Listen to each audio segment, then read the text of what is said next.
You can figure out where you are on the spectrum from burned out to fully charged by knowing where you have a net gain and a net drain of energy on a physical, mental, emotional, social, and spiritual level. What are the signs that someone is burnt out without even knowing it?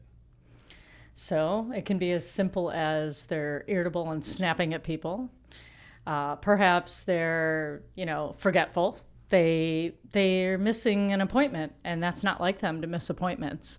Or they're noticing let's say they're going into places late. Maybe it's work. Maybe it's, meeting a friend. They're late and they're leaving late. They're just not as effective as they normally would be. That's the kind of thing that might be flagged by perhaps people in their inner circles, family members, colleagues. Yeah. So what you're pointing to is something really important, which is oftentimes the stress has been building over time.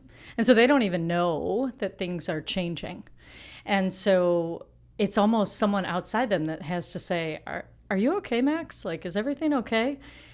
And in that moment, you may actually not even realize that it's all happening. Wow. Yeah. That's crazy. What are the common causes or triggers of burnout in today's society? Well, I think what I'd say is, so first of all, it's this amorphous, overwhelming experience. People are, not even sure how to define it. So I'd start by just saying the triad of burnout is exhaustion, that's like physical, mental, emotional, and it's been going on for some time. So it isn't like Monday you're fine and then Friday you're burned out. It doesn't work like that. Mother Nature and our physiology are too sophisticated for that to be the case. So it's been going on for a while, and then we all have these coping mechanisms that we use. So mine in the hospital back in the day was 2 ice cold 16-ounce Mountain Dews plus a king-size Snickers bar, and you could get me awake for 36 hours taking care of patients. That sounds like a glycemic atom bomb. And I'm glad I was like in my 20s. So yeah, it obviously worked in the moment, but the crash that happened later, obviously I wasn't as aware of, because then I'd go home and sleep for 13 hours or whatever. So we all have our own version of it. For some people, it's the chocolate makes everything better strategy. For others, it's the, surf the internet until I can barely, my eyes are not looking straight. But whatever it is, or retail therapy, then there's the people who I'm very jealous of, the run it off strategy. They just get up. Lisa, is that you? I'm not necessarily the run it off strategy, but maybe the lift it off strategy. Yeah. The work it out strategy. The work it out strategy. Yeah. So everybody has their versions of this. Some of them help your body look better and you get accolades for.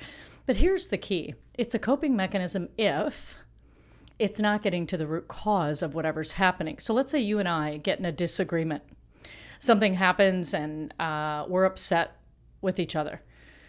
So let's say I go get my Snickers bar, which I don't do anymore, but let's say I go get my version of my coping mechanism. Maybe I pour a glass of wine to take the edge off. And you go and you work out. Great. Now what's good about that is we're both getting ourselves calm, our physiology's more grounded. If you leave me alone and I have a few more glasses of that wine, it might not be so grounded. But you, on the other hand, will feel grounded after you get your workout and you kind of get that through you, right? But if we don't come back together and actually have the conversation that we need to have, we're going to need more and more of those coping mechanisms. And the root cause of what's happening is not going to be solved. So even the run it off strategy or work it out strategy, or, go to the gym strategy, becomes a coping mechanism, not a healing mechanism, if it's not helping you get to the root cause of what's happening. And the way you know it is you'll need more and more of it just to get calm again. But you're still not going to have the conversation. Maybe our friendship will drift farther and farther apart, whatever it is, right? But every time, so this is another important point. Conflict, which is what a lot of people tell me drains their energy. If we don't address it, so that example that I gave you, the conflict would be between us, okay? Maybe I said something and it upset you, or I wasn't, I was rude, or I made a flippant comment, maybe publicly, right? We were out with a bunch of friends. I said something and it just was rude. So if you don't say anything to me, a lot of times people think, oh, I'm not going to say anything. It'll go away. Like, just let it go. But the truth is, when that thing happens, conflict is between us. When you ignore it, it doesn't go away. It just gets bigger and it shifts where it's located. So if you don't say anything, it's no longer between us. It's now inside you. Because at night, you'll go home and you're brushing your teeth, looking in the mirror, and you're like, I should have said something. How come I didn't say something to her? I should have just said that was not okay. Or what are you pulled me aside or whatever it is. Yeah. So the interesting thing is people are walking around having these experiences and then they're stuffing it using coping mechanisms to alleviate it temporarily. And then they wonder, like, why isn't this getting better? Well, it's not getting better because, like any Band-Aid, it's going to cost you more. In this case, energy, effort, your relationships, right? Time, money, whatever it is. So these coping mechanisms are a big way that our world right now kind of avoids the emotional energy drain. Yeah. And it also sounds like, with regard to relationships, that it not only can help perpetuate burnout, but foments resentment, both towards the other person and to yourself. Yeah. It becomes an inner conflict. Yeah. When you don't address it, you're literally fighting with you. So your blood pressure's going up, your heart is racing a little bit, you're up at night, so now your immune function isn't getting repaired because you're wide awake, not getting a good night's sleep. And then you'll wonder why a week later you'll come down with a cold or you won't feel well. Yeah. It's all connected. How do we correct? I feel like there's a lot of emotional constipation today. Like, a lot of people are super tightly wound, stressed out, without healthy and productive ways to cope, right? I mean, statistically, leisure time physical activity is at an all-time low. So it's not like people are running it off, working it off. And so it's leading to this blockage of sorts that's leading to all kinds of societal issues. I mean, you see it in the hate left by commenters online, on social media. You see it in terms of the polarization with regard to politics and other sociological issues. I think in many ways our family system, our education, and our society has kind of failed us because what we do is, when little girls and little boys are growing up, we say things like, go up to your room and don't come out until you have a smile on your face. So if we show in public any other emotion or something that is not, quote, acceptable, we get sent to our rooms. We get punished. Or what I learned recently was that little boys are actually more sensitive than little girls. And what do we say to them? Don't cry. Act like a man. Yeah. What are you doing? And so I think there's societal ways and ways in our families that we grew up learning about emotions. And basically we learned whatever the mix of our caretakers was, right? And then we go into schools and there's kids making fun of other kids or bullying or all these other things that start happening. So we learn to be less of ourselves. Don't show that emotion because it's not safe. Then we move into our work world and it's what? It's keep work at work and home at home until the pandemic, at which point home was work. And we had to start buckling into that emotional roller coaster and start learning what to do. And so I think that one of the biggest mistakes we make is trying to make sure that our children don't feel disappointment. I think that if we, in fact, allowed them to feel disappointment and taught them that they had a safe place to land with us, they would learn to manage it. And I think the polarization in our world is in large part due to people not knowing how to handle the discomfort in their own body, of their own anger, of their own frustration, of their own disappointment, of feeling like they are not accepted by society or whatever the reason is that's driving it. If they don't know how to handle that physiological, awkwardness and discomfort in their bodies, what they do is they deflect it onto you. So if I can write something anonymously online and shoot it out at you, now I've deflected that feeling and it's not mine. I'm gonna just spew it out there. So the hatred, the polarization, I think it's even bigger than emotions. I think we haven't really learned how to communicate. And so how do you lean into healthy conflict? How would you and I have that conversation that you went to the gym for and I had a glass of wine over, right? How would we do that? And I don't think that we've spent the amount of time that we do on math and science and social studies and all of these angles. I don't think we've spent that teaching people how to be happy in their life. It's so true. You have to cultivate the skill of being able to have hard conversations. You bet. And I think it starts, I'm not a parent, but I think it starts with probably parenthood. Like if you don't see your mom and dad coming to you with addressing conflict head on and being willing to have difficult conversations with you, the child, then I feel like that's just a pattern. You're setting yourself up for pattern repetition later in life, where you too become, uncomfortable with that, with having those conversations that ultimately need to be had. And what about them with each other? Because you know how we're just watching our parents when we're young. We're like, how's this gonna go, right? Like, oh my gosh, what am I gonna? But when one parent, like in my household, my mom and dad had an arranged marriage in 1965. Believe that one or not? Whoa! Came here to a new country with an accent, and they didn't know anybody here, and they didn't know each other. So they get married, and they have three girls. We were born and raised in Michigan. And what's so interesting is my mom believed culturally that the woman's place in the home was to keep it all together no matter what. If the family fell apart, it was somehow her fault. My father was very much ambitious. He's an engineer, ended up, working for General Motors and being chief of research and design. He had a temper. So what happened in his family was anything you don't like, blow up, and everything will quiet down and you'll get whatever it is you need or want.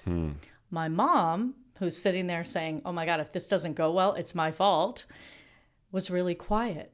And so she would absorb any of the temper and eventually started getting migraines. Oof.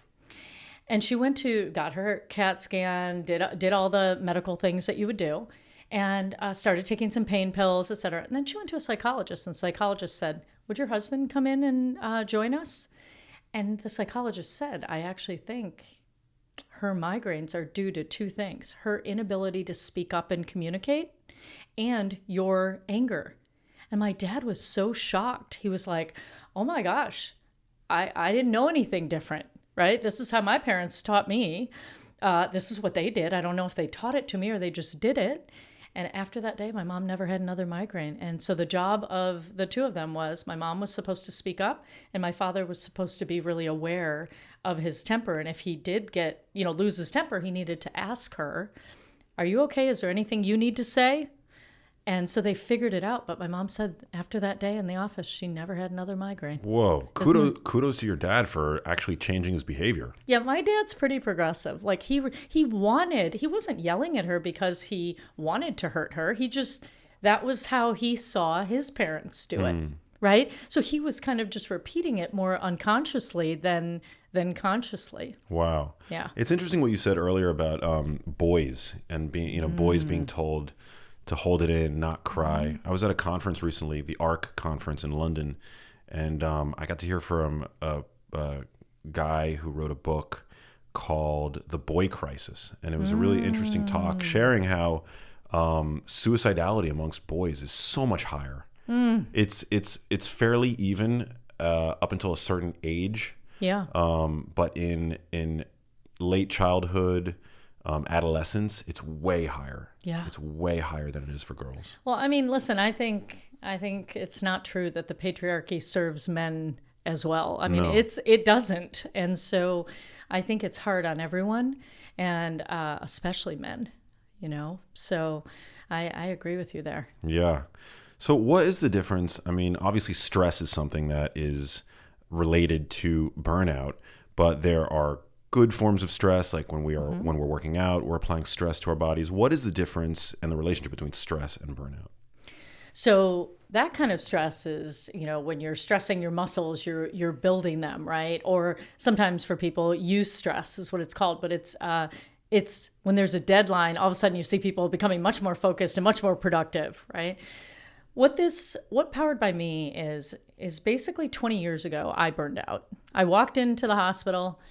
I thought it was a normal day. I felt exhausted, but I always felt exhausted.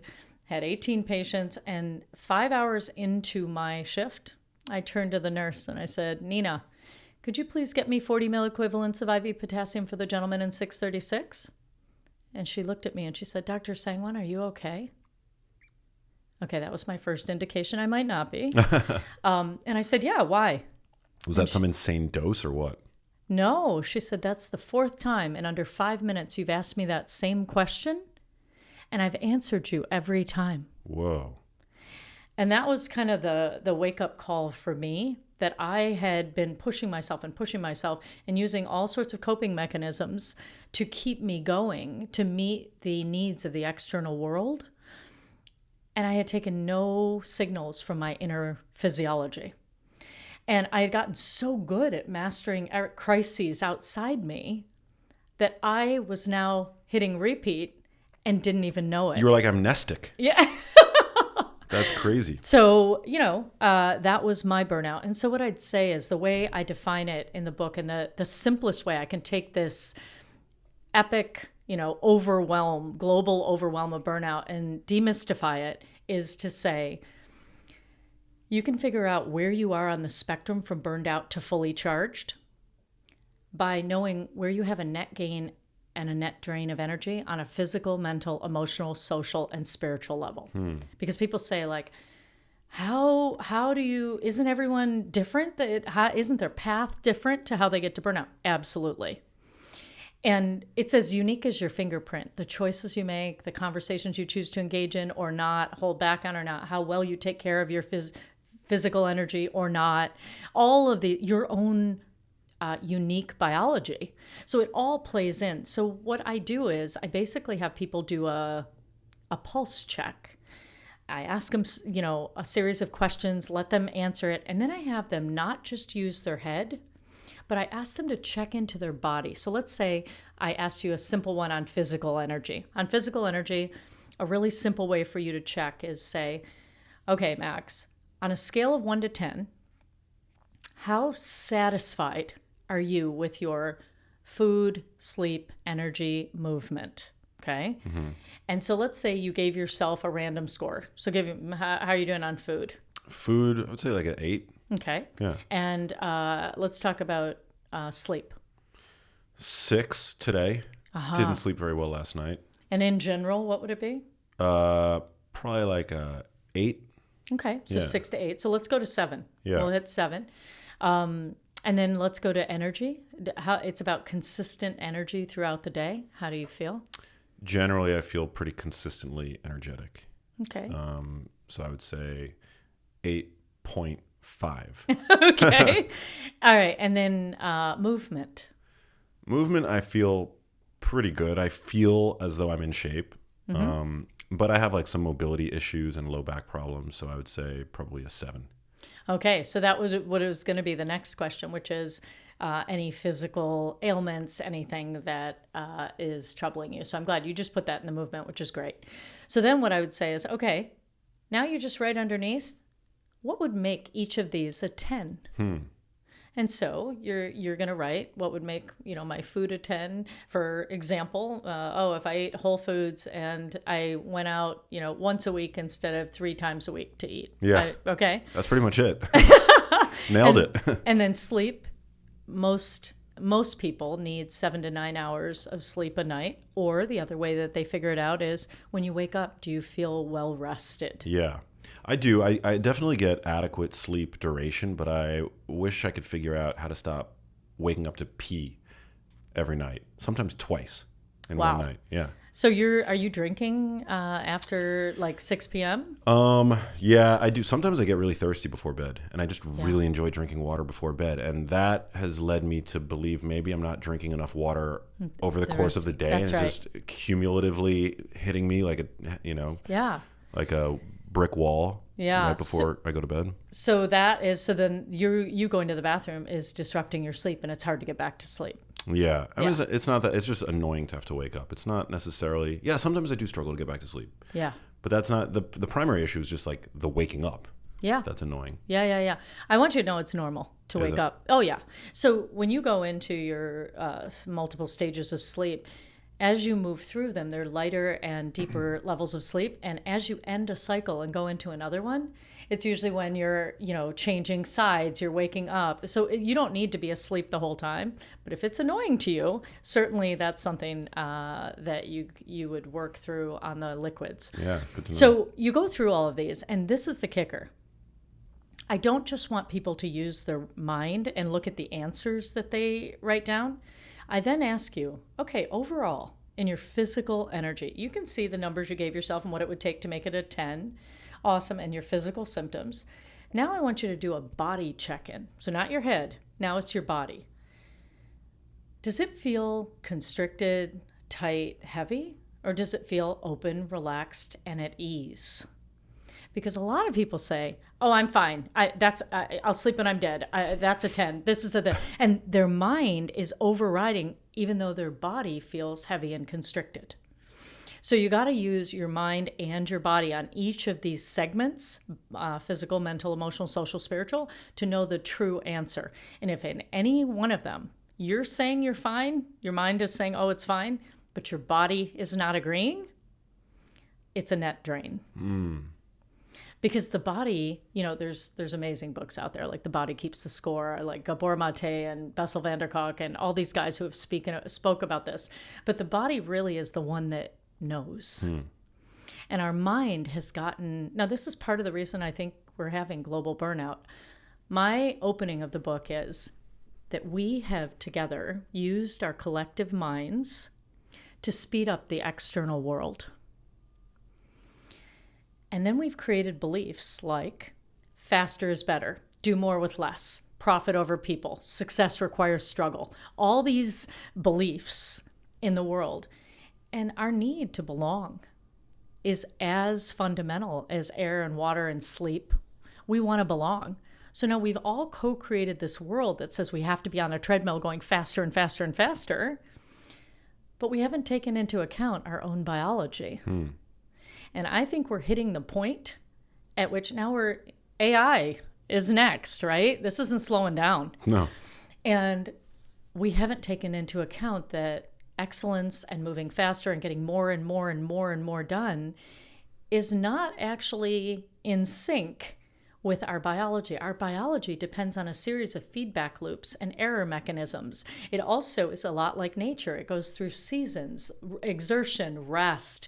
It needs the routine and the back and forth. And what we're saying is no rest for you, right? We're going to just keep going. And so that was the physical one. But do you get what I'm saying with we're using mental and the body to do a check-in. And at the end of each energy section, the way that you know what it is when you look at your answers and then you do a body check-in to see if the mind and the body are in sync. If they're in sync, then you'll know your answer. If they're not in sync, you always go with the body. Well, give me some tactical, tangible examples of where somebody might recognize dis-ease within their bodies. Yeah. Like you mentioned tightness. You bet. So mine is throat constriction and stomach turning. So this is now what you're talking about is the unique language of our bodies. So our bodies are always talking to us. Right now, like I can actually feel right now a slight like constriction right here and right here. In your throat. In my throat. Not like a bad stress, but I can feel that there's like a little bit of, oh, I know we're being recorded. Like a little bit of that. And then I can feel a little bit on the top of my my abdomen. So that's how my body tells me that I'm paying attention, I'm alert, like whatever's happening. Yeah. Now, Do you know what yours is? When you move out of your comfort zone, is there anything that speaks to you? That's a good question. I do sometimes get stress. I feel it in my throat a little bit. Mm-hmm. I get anxiety, but I guess that's more of a mental state. Well, anxiety, you go one step earlier than that.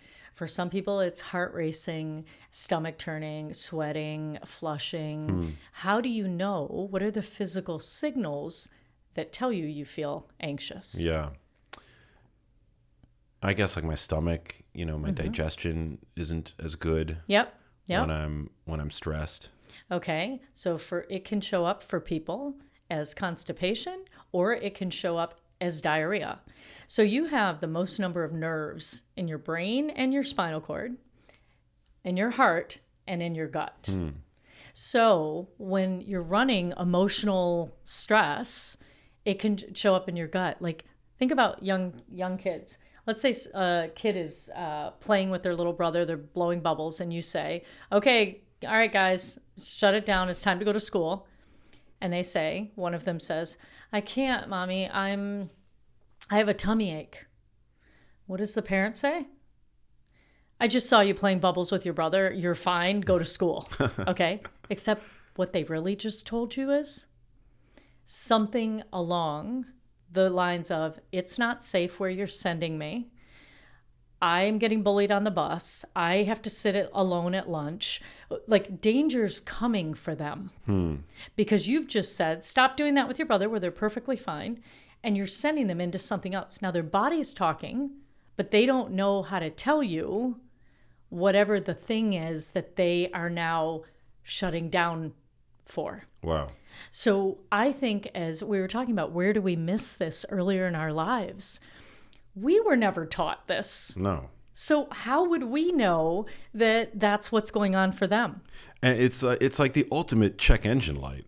Oh, it is. Right? You're right. Like, you get some GI distress. Yep. And I feel like oftentimes we will attribute that to maybe we ate something that we shouldn't have eaten, Yep. or we drank something that we shouldn't have drank. But what you're saying is so fascinating and empowering too, ultimately, that it could be a purely psychosomatic phenomena. You bet. So I had a friend once who was getting married, and he came to me and asked me to, I'm a doctor, and so he's like, hey, Neha, can you give me something for my gut? And I was like, I said, how long has this been going on? And he said 3 weeks. And I said, oh, okay. Didn't you go to Vegas like 3 weeks ago for your bachelor party? And he said, yeah, I just think it's something left over from the bachelor party. And I thought to myself, okay, 36 hours, yes. 3 weeks, no. And so I said to him, is there something on your heart and mind? Like, is something going on? What happened before you went to that bachelor party? And he said, what happened during the bachelor party? No, it was actually right before. And he said, my lawyer told me I need to get a prenup. And my to-be wife said, I am not a refrigerator. I do not come with a warranty. If you say that one more time, I'm calling off the wedding. Oh my God. And not the right person. So anyway, so what I said is, I think this is your gut trying to tell you something. And so he said to me, so should I give the prenup, or should I get a prenup, or should I not? And I said to him, I'm not worried about the prenup, yes prenup or no prenup.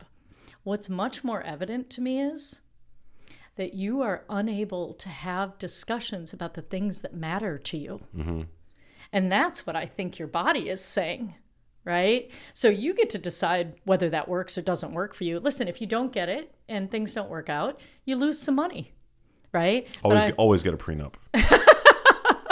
Always get a prenup. Well, because if you don't, you're letting the government basically divvy up the assets. Yeah. Yeah, it's true. And I always say, I don't know how we got on this topic, probably because I gave this example, but I always think to myself, when you love someone and you really, really care about them and you want well for them, wouldn't that be an awesome time to decide how you would split things up if it didn't work? Exactly. You know, like you don't want it to be in the throes of really being upset and your whole physiology going crazy, and then you're like, I don't like them anyway. Like, I'm not going to give them anything. To me, I would interpret that as the other person being in it for the wrong reason. You know, like that they want some kind of security beyond just my love and support and compassion were anything ultimately to happen, you know, and statistically most marriages fail. Yeah. So you're just being a pragmatist. Yeah. Yeah. And who wants pragmatism and love? Who wants pragmatism and love? Yeah. It is a form of insanity. Are there any specific lifestyle changes or self-care practices that can help reduce the risk of burnout? Oh, there's so many. Yeah. Where should I start here? So why don't you pick one? You pick an area and I'll start talking. Well, I'm inclined to pick exercise, but I feel like, exercise is probably my favorite form of self-care. Oh my gosh, I'm so jealous. Is it really? I'm jealous. So here's what I'll tell you. It doesn't matter where you start because everything's connected. So let's start with exercise, okay? And this is my greatest challenge, actually, which is amazing. See, what happened is for me is I think when I was very young, I had trauma pretty early when I was little. Like my parents sent me away to live with my grandparents, which is not a bad thing in the Indian world. I have this extended family. So I lived with them for 2 years. And then when they came to pick me up, this was in Africa, they came to pick me up and brought me back to Michigan. And that was like completely traumatizing to me. So I cried and cried and cried and cried. And I think I was in so much pain that I disconnected from my body. After about a month of this, realizing like, your grandparents aren't coming back. I disconnected. I'm only just realizing all of this. And that's how I can do 36 hours without sleep. That's how studying for medical school, engineering school, I could sit for 12 hours and do whatever I needed to. But it doesn't serve me now. So what I'd say here is let's take exercise. So in working out, really important factors. Whereas if somebody's too burnt out, they're going to tell you, I don't have the energy to move. Like I don't have the energy to work out. But let's say someone does, okay? There's someone like you who gets the endorphins. There's someone who wants to sleep better. So ATP, adenosine triphosphate, is our source of energy in our body. So the adenosine breaks off from the 3 phosphates when you work out. And that adenosine goes up to your brain and helps you sleep better. Whoa. So if somebody said, I'm just going to get up and I'm going to walk for 15, 20 minutes. 20 minutes of walking, jogging has been studied to raise your mood levels equivalent to antidepressants. So right now, I've just said, if you just get up off the couch, get a walking buddy, get some accountability, maybe go for a jog, you now will ensure that you start sleeping better and your mood lifts. Now, when you work out, I'll give you a ton of more reasons here. You're more inclined to drink water. You're going to breathe more deeply than you would have if you were sitting on the couch, okay? You are going to, just by moving, poop is going to move closer to the door, okay, to come out. So you're going to be getting rid of waste. What a illustration. And you're going to be sweating, which takes care of detoxing. So there's 5 ways you detox in your body. You just did 4 of them. Wow. So it doesn't matter where you start. Just pick whichever. That's why I didn't ask you real specifics on the physical. What I asked you about was, how satisfied are you with food, energy, sleep, and movement? Because where you are less satisfied tells me where the door in is.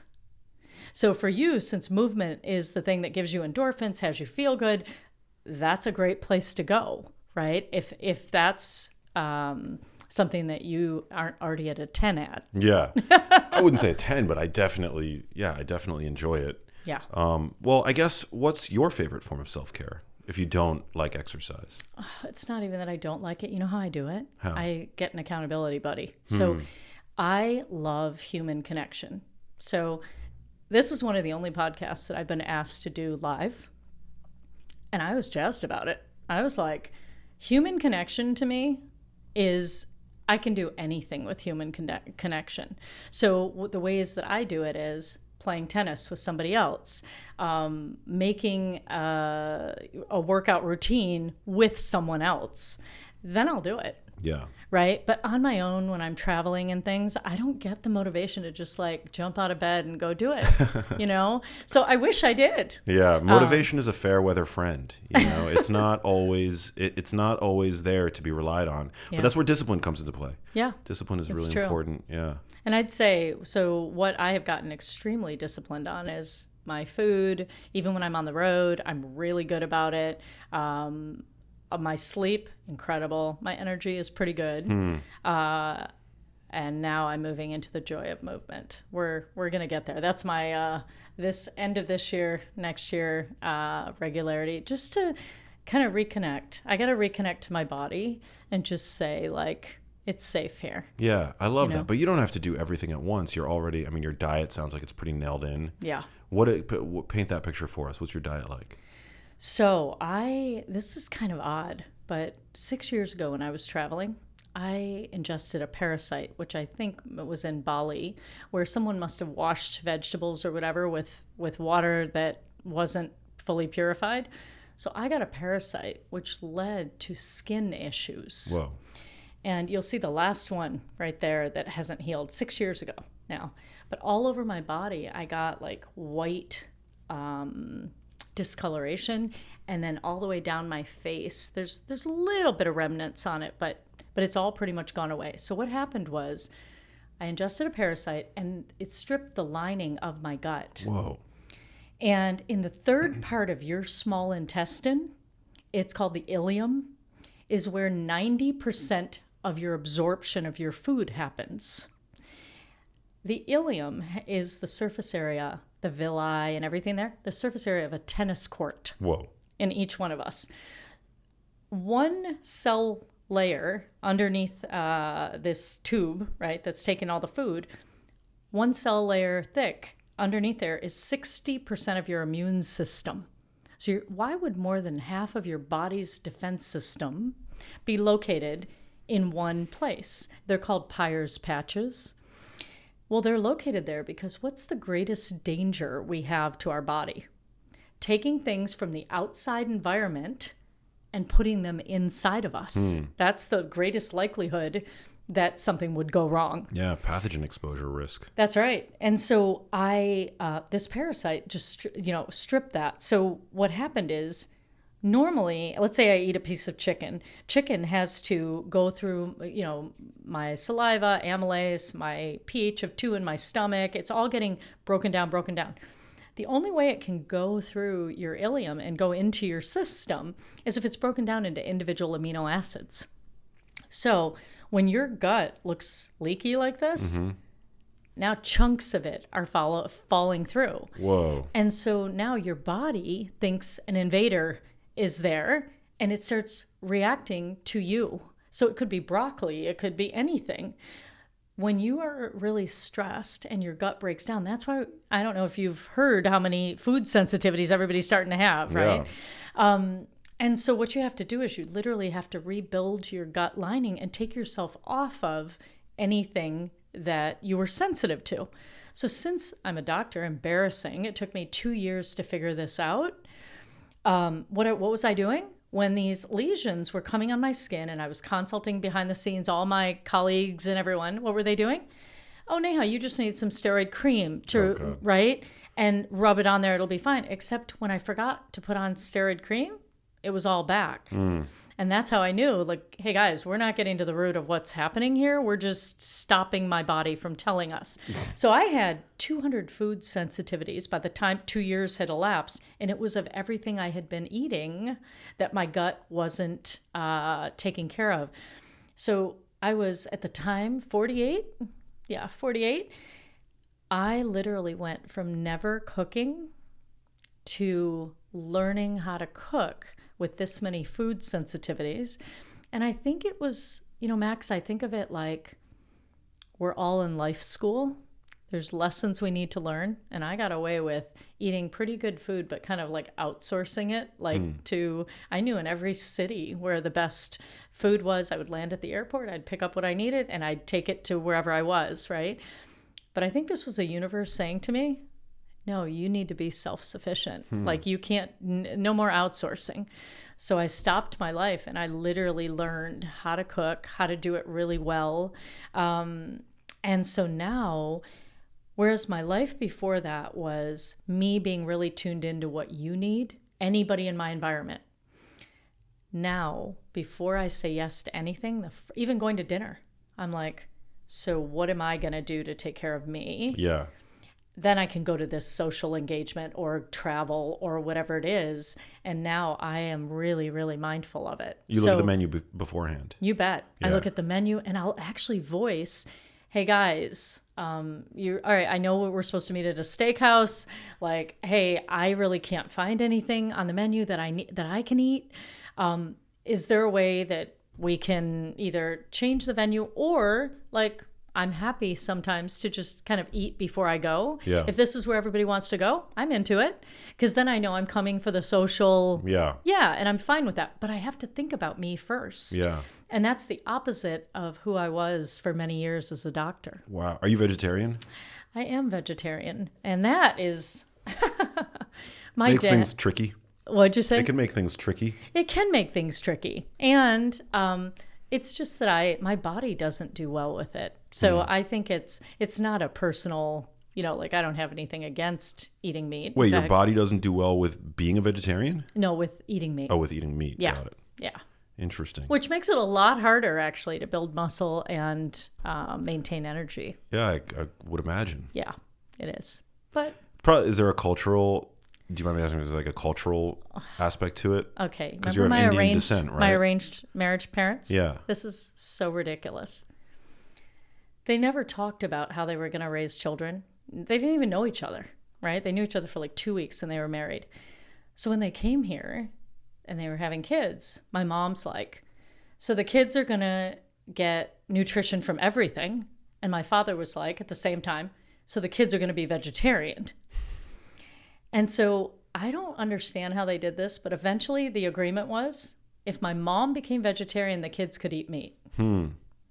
Okay, so I guess my dad thought it was more important that his wife was vegetarian than the kids. But what he did was he literally made all meat go in the bottom drawer, like away from everything. We had to use like separate cutting boards, separate everything. Because it really, for him, it was cultural. And so I grew up...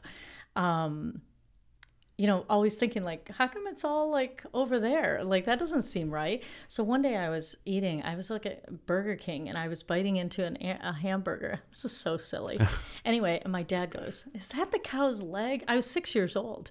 He's like, is that the cow's leg or arm or what are you biting? And I'm like, big tears are coming down my face. And I'm like, Dad, what do you mean? I don't know what you're talking about. He sat me and my sister in front of the TV on the way home, picked up a documentary on how meat is processed, and sat the two of us in front of the TV and showed us what happens.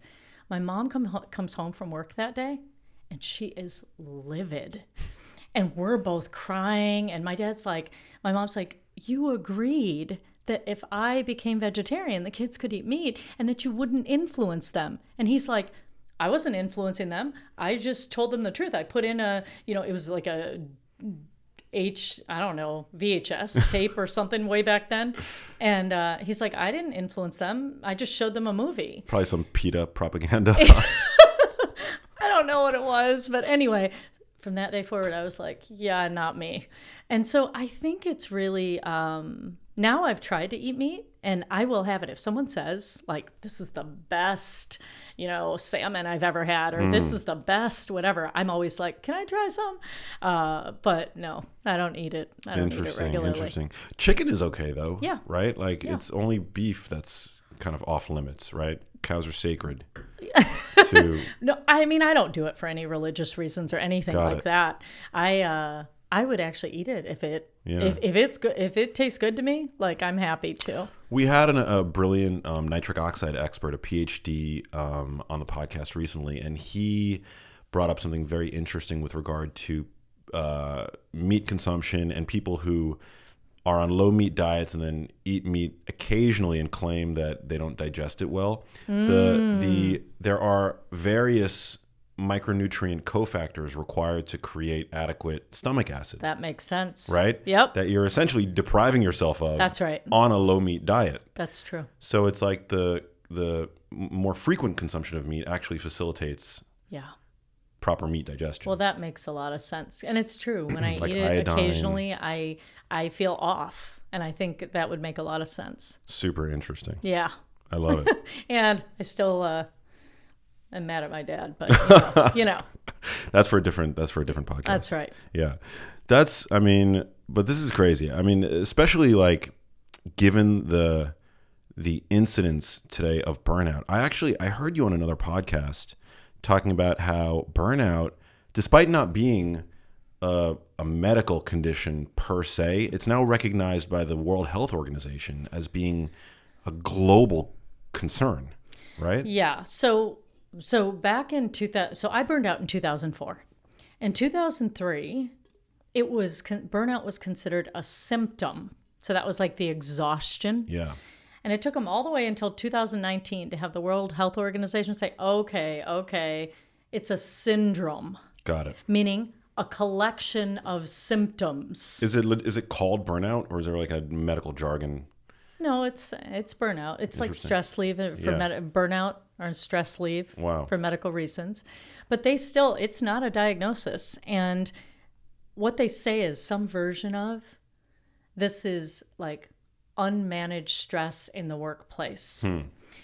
Now, I'm just going to say from the decades that I have handled this myself and healed, also helped tens of thousands of physicians, nurses, people through this. Why are we saying it's work stress? Like, your body doesn't care where the stress comes from. Right. You could have trouble with your child at home. You can be in a relationship that's toxic. You can be in a job that's not working. I don't know why we limit it just to work. And I wrote in the book, I respectfully believe that they will evolve that definition to be stress wherever it's coming from. And so I really think that people need to do kind of a full inventory of their life, figure out where the stress is coming from, because there's one you. Wherever there's a depletion of energy, it's affecting the other aspects of where you're performing.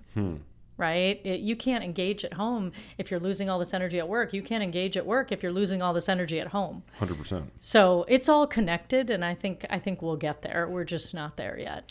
Have you uncovered any effective ways of communicating the importance of this and the harm that chronic stress can wreak on somebody who is chronically exposed to it in the workplace? Because I feel like you kind of alluded to this. We live in this always-on culture, and a lot of our employers now expect from us to be on 24/7. Yeah. So yes, I think what we have to do here is we have to. Maybe this is why the World Health Organization does this. If we make it about the individual, then it's your fault that you're burned out. Kind of like what the junk food industry does. Yeah. They make it all about calories and moderation and portion control. How about how all calories are equal? Like, even the weight loss experiences that we have, 100 calories is not equal, whether it's junk food or whether it's a sweet potato and broccoli. Like, they're not equal. Yeah, 100 calories worth of eggs is a lot different than 100 calories worth of Skittles. Exactly. And when you just say, like, you just get these units and it doesn't matter what you eat in them as long as you stay here, that's why people keep yo-yoing. All right, let's go back to work.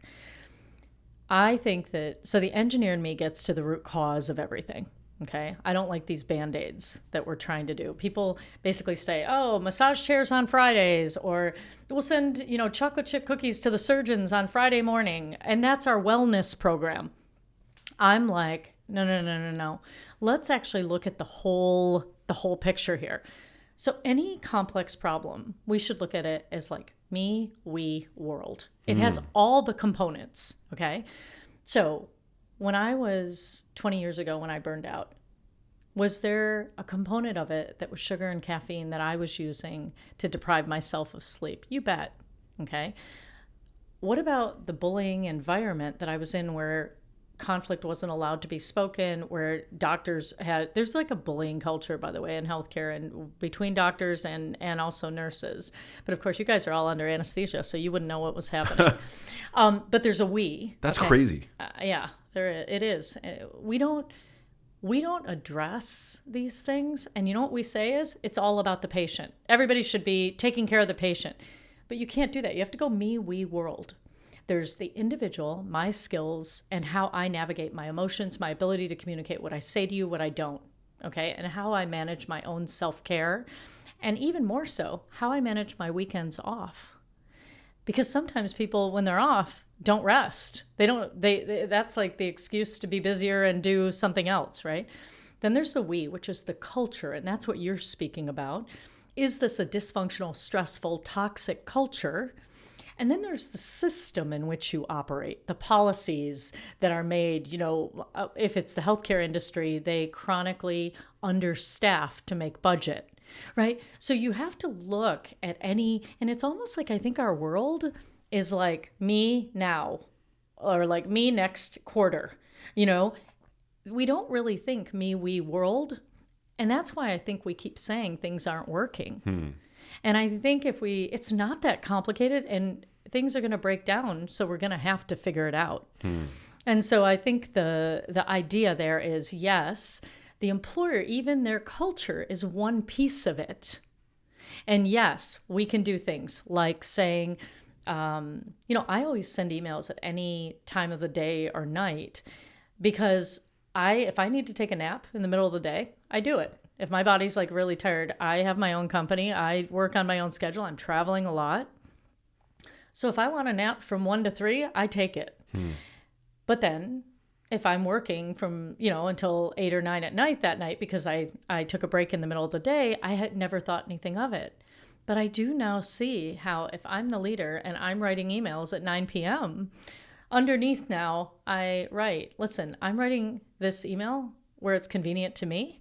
You are not expected to answer it, and you don't need to reply. What do you have that like in your signature? Well, in theory. But no, I've just told them, like, hey, guys, like, please imagine this with a footnote. Please don't feel like you have to respond. But I realized that me saying that in the name of flexibility for myself could also have other people feeling pressure. And so I think we're all kind of adjusting and we're all learning about this. But I think this idea of faster is better and us all feeling that pressure. I went to Lake Como this summer for 6 weeks because when I turned in this book, finally, I said, if I'm telling the world that they can go from burned out to fully charged, and I have this epic project that I'm finishing, how am I going to hand it in fully charged? So I took the people closest to me that I wanted to support me in this whole thing. And for 6 weeks, I was there and it was busy, but I will tell you, I handed it in fully charged. And I think we all got to figure out what that is for us. So I think as unique as our body signals are that communicate with us, so too is what we need to feel energized. And that's why each person's going to have a different net gain, net drain. And I think at different points in your life, when you're in a great relationship, the social aspect of it will be great.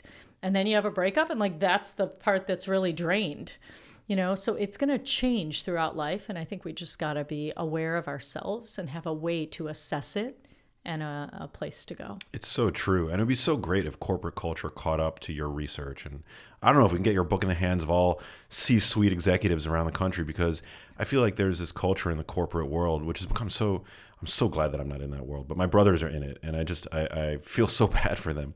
But there's this like, I feel like you tell your higher ups, you raise a flag about burnout, and then maybe the next day in the rec room you'll see some donuts and pizza. Yep. For for the wage slaves. Yeah. And it's like that's not helping. Nope. It's not, in fact that's probably making it worse. Yeah. The high glycemic, uber refined carbohydrates.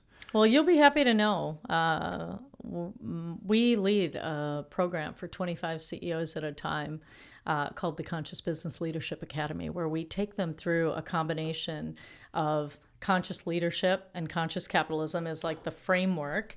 And then this is the how, like where we actually literally take them through organizational purpose and your own personal purpose, your own personal stakeholders, CEOs, like your family and everyone personal to you, and your business stakeholders. Like we have them look at it. And in the personal stakeholders, I'm one of the coaches that works with them. And I have them do the assessment of burnout themselves. And it's really eye-opening for them. And they're the ones, actually, as I launched this book, I gave them their companies, town halls. Anyone with 250 employees or more got it for the price of a book, right? I did this last fall. And this was their opening to saying, let's talk about it. So I think it's happening. Wellness programs to me would be, we're going to have to do it. Gen Z is going to be 30% of the workforce by 2030.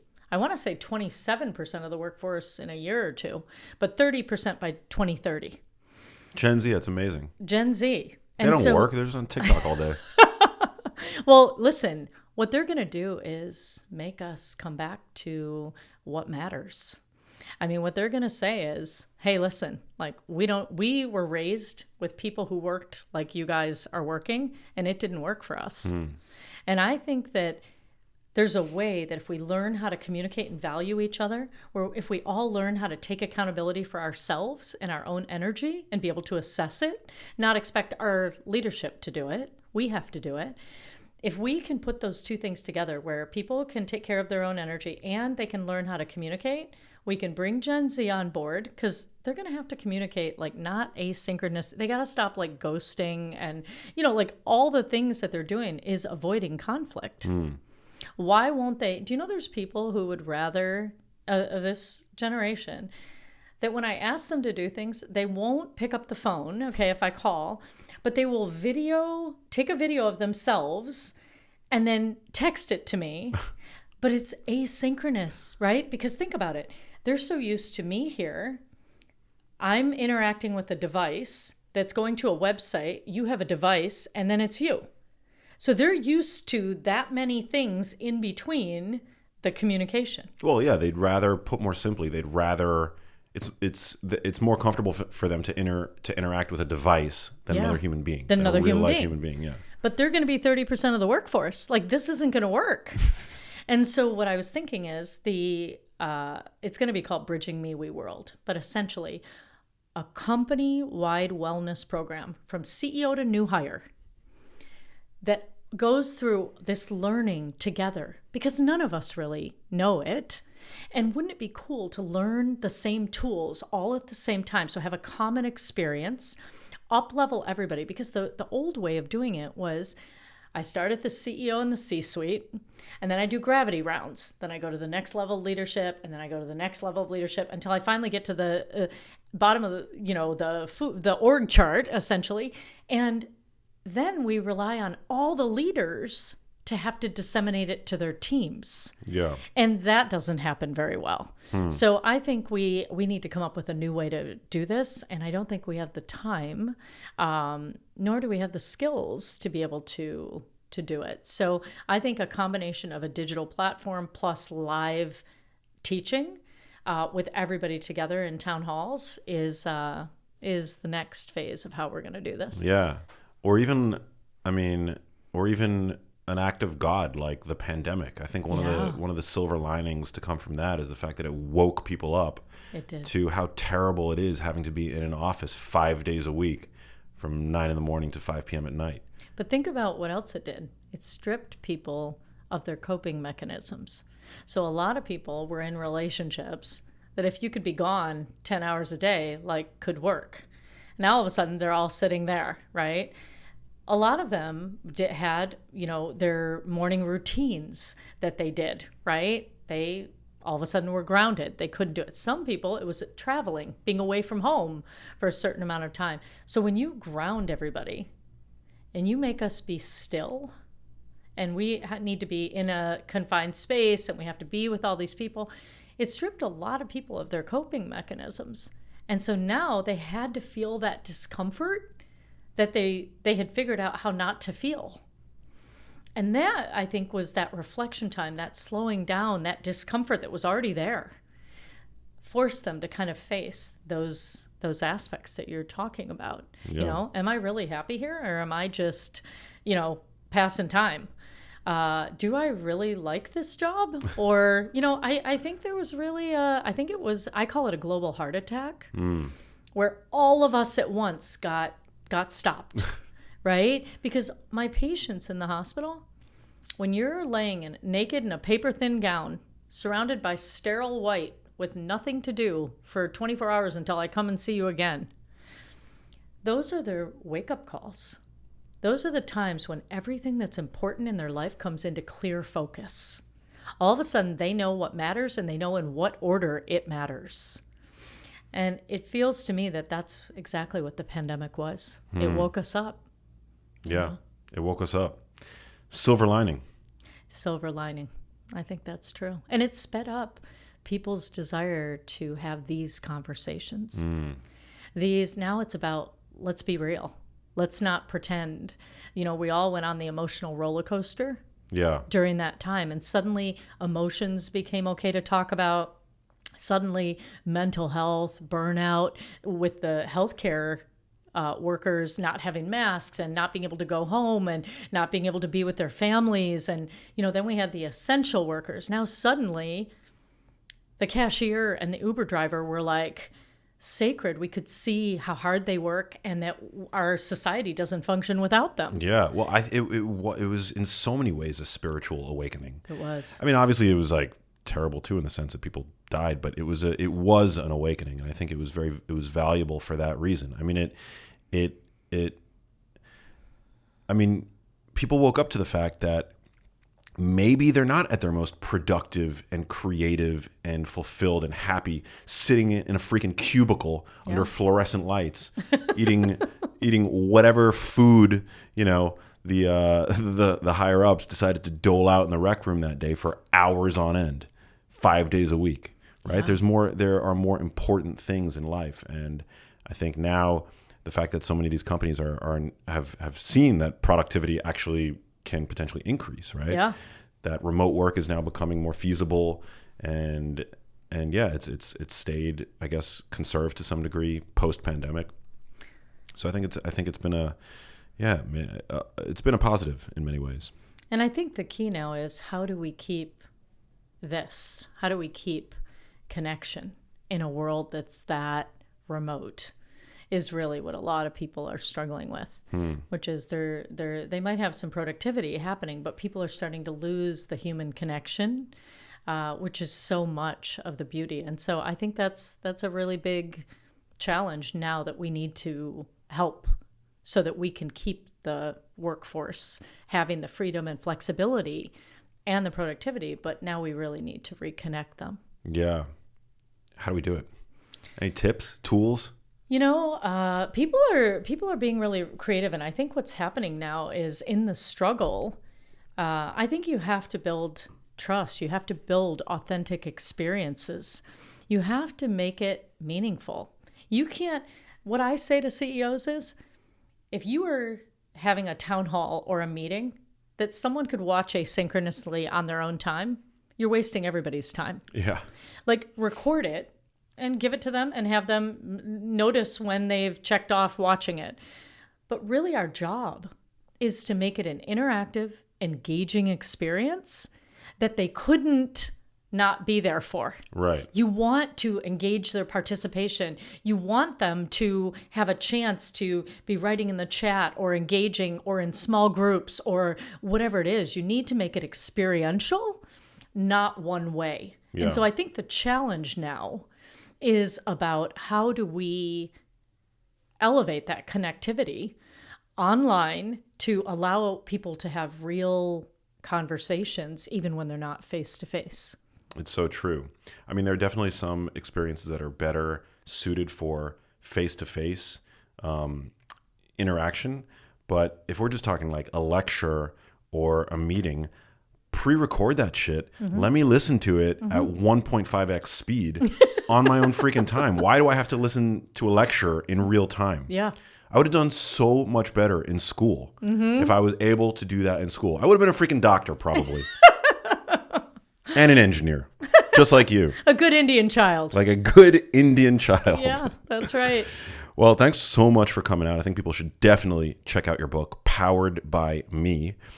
It's dope. You got not one, but 2 forwards, which is super cool. Yeah, those are 2 of my mentors. Just like you've got not one, me. but 2 careers. Yeah. It's like you are an overachiever through and through. Yeah. I've never seen a book with 2 forwards. Yeah, well, I have to tell you, they were like, do we have to coordinate our forwards? And I said, no, you just get to be you. And they were the 2 people who, when, let me end with this story. Do you remember when I told you that day I burned out? Yeah. Well, I walked into the bathroom and called a colleague, and it was a psychiatric colleague. And I said, Roger, something weird just happened. I guess I said the same thing 4 times in a row. And, I didn't tell him what it was. I just said, something weird happened. Can I talk to you? He said, sure, swing by at the end of the day. And I said, how about now? And he's like, oh boy, all right, come on over. 1 hour later, he said to me, Neha, you've become a people pleaser, where in your life, you really took care of it. Your dad wanted you to be an engineer. Your mom wanted you to be a doctor. As soon as you figured out they weren't mutually exclusive, you did both. Just like that, in the hospital, when it's understaffed, someone asks you to do something and you always say, sure.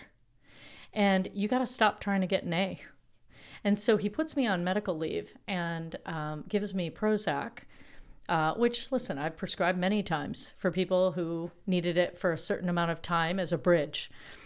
But anyway, I'm driving home and I look at my the Prozac sitting on my seat, and I'm looking at it and I'm like, I don't know what's going on, but I'm pretty sure it's not a Prozac deficiency. So I get home and I put it up in the drawer, in my top drawer. And I'm thinking to myself, I'm going to be meeting with him each week. If my meetings with him don't help, then I've got the medication and I can use it. 5 weeks go by, and it's the first time that my throat has stopped constricting and I've slept through the night. And I go into our meeting and I say, Roger, I'm so excited to talk to you. And he's like, look at you. The Prozac is kicking in week 5 right on time. And I was like, oh, I forgot to tell you. So this is like when you don't want a doctor to be your patient because we start self-managing. I said, oh, I didn't tell you. I didn't start taking it. I wanted to see if our sessions would work first, and they're working.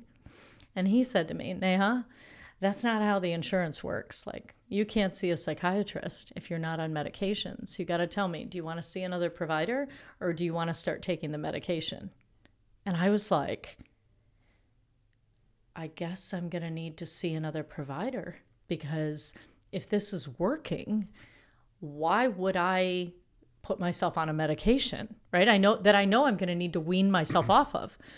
And I remember, Max, in that moment, knowing something was like almost dystopian about what was happening here. Like, something's wrong here. Like, how could that even be a choice when I already am telling you I'm looking better, I'm doing better? And so I left, and he gave me more time off. He's like, you need more time off. You're not ready.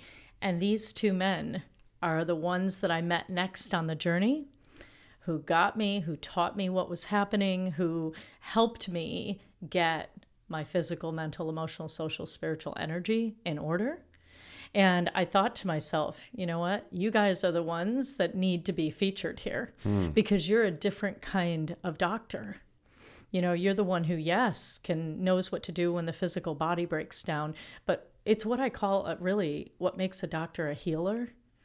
Like, can you really connect? Do you really care? And do you really look at someone more than the physical breakdown of their body? Do you understand the interconnectedness to their, sense of belonging, their levels of stress, their emotional ability, to navigate complex emotions? And in the spiritual piece, which to me is one of the most important ones, how much do they trust themselves to take risks and innovate and navigate and pivot in a world that's changing this fast.